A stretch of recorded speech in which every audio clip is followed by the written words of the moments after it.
Okay, so now, part two.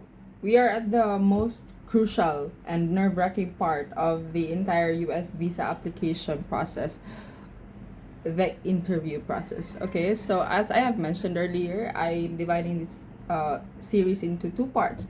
The first one is how you prepare for your filling out your application form, scheduling your appointments, paying your fees, and appearing at the offsite facilitation center in Parkal Mall, specifically at the Cogon Building. Part two, I will be discussing about the interview at the US Embassy, or in other words, technically speaking, it's your consular appointment. How my interview went, what were the questions asked from me, and the delivery of my passport with the visa stamped in it. Okay, so come February 14, this is already the day that I'm gonna have my actual interview in the US Embassy. So what I did, I tried not to overthink it, but I made sure that I was prepared. With the amount that you've already paid for the application reservation, you cannot just wing it. You cannot just tell yourself, "Oh, I'm just gonna wing this interview." You need to prepare. You need to be very prepared. So, again, read your DS-160 form. You do not need to bring the copy. You do not need to bring this in the interview. It says here your personal copy. Do not bring to the interview. But in my case, I printed it so that I have something to study at night. So that's just me. I wanted to make sure that the money and the effort and the resources are already allocated for this entire endeavor would not be wasted. So now come February 14, it's already Valentine's Day, needless to say, is already my interview in the US Embassy. So I was billeted in Airo Hotel. It's just a 10-minute walk from the US Embassy. So my interview was scheduled at 8:45 a.m. And your appointment confirmation says you do not need to be there hours before. Just be there 15 minutes before the time. And also in their reminders, they will tell you not to bring anything that is a digital nature. So, meaning to say, you cannot bring your cell phone, you cannot bring your power bank, you cannot bring your smartwatch, you cannot bring your laptop, obviously, your tablet, no, nothing.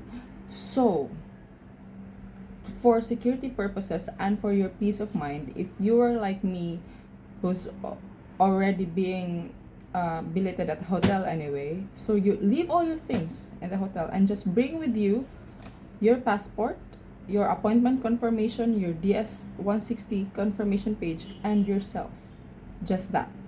In my case, I was wearing a watch, but it's because my watch is analog. It's not battery. It's not digital. So my watch. I brought my passport, my DS-160 confirmation page, my appointment confirmation. That's it. Those are the only things I brought with me, because this just a segue. In all the visas that I have applied, the US visa demands little to nothing. Unlike in my experience applying for the Korean visa and the Japan visa, where they will ask you of your income tax return, or if you are self-employed, your business permit, your mayor's permit, your proof of salary, your proof of funds, your bank certificate, your statement of account, everything in the US visa application, they will not demand you of any of that. But if you think and if you want to give yourself the peace of mind that you will be bringing those things with you, go ahead, be merry, suit yourself, be my guest. But to be fair with them, they do not demand that. They only require you to fill out your DS-160 and then appear during the interview. So in my case, I did not even prepare. Oh, I prepared one thing. That's my statement of account with Cbank, just to prove that I am able to fund this trip, because in my DS-160 I indicated there that I'm funding this trip. So just in case the consular officer asks me, how are you able to fund this trip, I'm ready and I'm prepared to show him my statement of account. But it was not even demanded. It was not even required. So okay, again, my appointment time was 8:45 a.m. So I made sure that around on or before 8:30 I was already at the line. So when I reached the line in the US Embassy, I approached the guard and I told him that, "Good morning, sir. My scheduled appointment is at 8:45 a.m." And then he immediately guided me to the line. He said, "Go ahead, ma'am, and fall in line." And he checked my appointment confirmation and my confirmation details. This one. He also checked this just to make this one appointment confirmation, just to make sure that I was scheduled 8:45 of February 14, because they're very strict with that. Okay, so once I just follow the line. It's very straightforward. You don't need to overthink it. You don't need to overanalyze as to what you're gonna do there. Just fall in line, appear on time, dress well. And by the way, I also Google this one, like and search for YouTube videos. What am I gonna wear when I appear at the embassy for my interview? And usually the advice is for you to wear something that reflects who you are. So if you are a student, then look like you are a student. It does not mean that you need to wear your school uniform, but I mean, do not wear a long gown, perhaps, or do not wear a tribal, uh, a tribal costume if you do not belong to the tribe. So appear as who you are, come as you are, but be presentable because it is an official appointment at an embassy. So in my case, I wore my black dress. It's not it's just right an inch above the knee, and that just a black dress, and I wore sneakers. Just it. No sandals, no nothing. So it was very straightforward. Now, when you arrive at the embassy, you fall in line, you follow the line. There would be staff, there would be people from the embassy who will be guiding you where to line, where to sit. Okay, so just fall in line, bring these things with you, bring the 4 documents that I've mentioned with you, fall in line, follow what they say, be courteous and be polite, because people are in the same boat as you. They're also nervous, they're also overthinking. So be polite, okay, be kind, because you're only wishing for the best. So now, once you've entered the hall wherein they will conduct the interview, it's actually it is inevitable and you cannot avoid it. You would worry and you would overthink, because you would actually hear the interview being done with other people. So I think there are more or less 12 windows.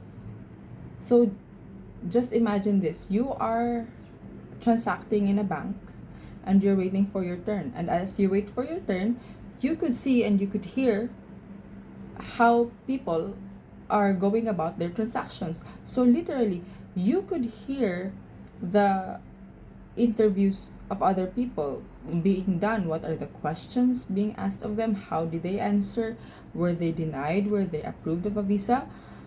So you cannot help but overthink, oh my god, what if it's already my turn? How am I gonna perform? How am I gonna fare? So make use of this time to calm your nerves and prepare. So every time they're asked a question, you also answer in your mind. So if I'm asked a question, this is how I'm gonna answer it. So just prepare, okay? So in my case, I was seated. Finally, when I was already seated, because it's a long line, it took me almost an hour and a half just to be interviewed. It's because there were lots of people who were applying for the visa. So you will have ample time to prepare in your head. You have ample time to listen to the conversation of other windows going on. So prepare, calm your nerves, and then try your best to look confident, even though deep inside you're already churning your guts. Okay, so in my case, I was able to hear different questions, and I was able to hear, unfortunately, a lot of denials, and also, fortunately for others, and for me, approvals. So it's good to feel that people were approved, and you also become saddened that others were denied. So you will know that they're denied because the passport will be returned. So this is the thing. The interview process actually tops, it would not exceed 5 minutes in my case, or as what I have observed, tops maximum 5 minutes. That's it. So it's a make or break. So be very prepared. You will know that a person or an applicant is approved because the passport will not be given back to them. The consular officer will keep the passport of the applicant because they will stamp a visa in it, and it's still subject for final screening. You will know that the applicant is denied of a visa when they are bringing their passport back with them, and they are bringing a blue slip. There's the consular officer will give you a blue slip, wherein there's certain information as to how you could study U.S. laws and regulations, and how you could prepare further for your next try in the application process. So again, I was already there. I was seated. It took me I was in during around 8:40, 8:45 perhaps. I was already in the line, and then I got interviewed an hour and a half after. That's how huge the demand is for US visas right now. Okay, so now the questions asked of me, right? I really remember I was interviewed by the consular officer on window 25. He's a he's a guy, perhaps late 20s or early 30s. He's an American, and then he only asked me 3 basic questions. First, where in the US are you going? Which I said, I'm going to Hawaii. It's for a little trip for myself. And then, okay, so what's your work? So I answered, I'm a lawyer. I'm working at this company, and this is the nature of my work. I immediately gave that information to him, and then he also checked his screen. Perhaps he's looking at the DS-160 on his screen, and then he asked, okay, so have you been to other countries before? Which I said, okay, let me see. And then I mentioned all of the countries that I've been to before, and as to how the order of that was that I recalled from my memory that trips that I have recently taken until from most recent to the least recent trips. So I mentioned I've been to Indonesia, Japan, South Korea, China, etc., etc. And then he said, okay, that's fine, and that's enough. And then he said, okay, your visa is approved. You just wait for your passport 1 to 2 weeks after the interview. And that's it. That's really it. So if you could just imagine the amount of preparation that you had, the logistics, the effort, the money that you prepared, that you exerted, it all boils down to how you answered during your interview, and as to how accurate and truthful you were in preparing and filling out your DS-160 form. It was just that. The moment of determination as to whether or not you will be approved of a US visa, as in my case, 5 minutes max. My interview lasted only not more than 5 minutes, but I was in the embassy for almost 2 hours.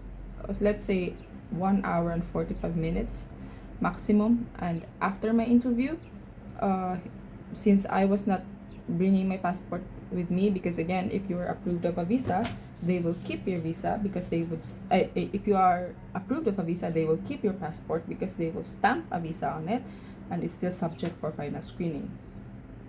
And then as I've said, they will deliver your passport in 1 or 2 weeks time, and voila, you're done. You exit, you go home, you go back. As in my case, I beelined towards my hotel and informed the people who care about the success of my application. So I immediately told them I'm approved of a visa, and I was so happy and ecstatic to do that. I was so relieved that I was approved. So immediately after, I checked out of my hotel, then I went to the airport, then I flew back to Cebu. And a few days after, you will receive an email from the US Embassy documents or delivery section. They will send you an information that your visa has just been issued and your passport is already with LBC Express, because LBC is their courier for the delivery of your passport. So I prepared 430 pesos, because that's the amount for premium delivery, to my mailing address. And then yesterday, I received my passport. So that's the entire process of getting your US visa, specifically tourist visa, the B1, B2 visa approved. I hope that this two-part series helped you prepare, or at least was able to enlighten you as to the specific areas of your preparation to get your US visa. And I hope that luck is with you, and not only luck is with you, that the good fortune is with you, so that you'd also be approved of a US visa. And happy trip. Thank you.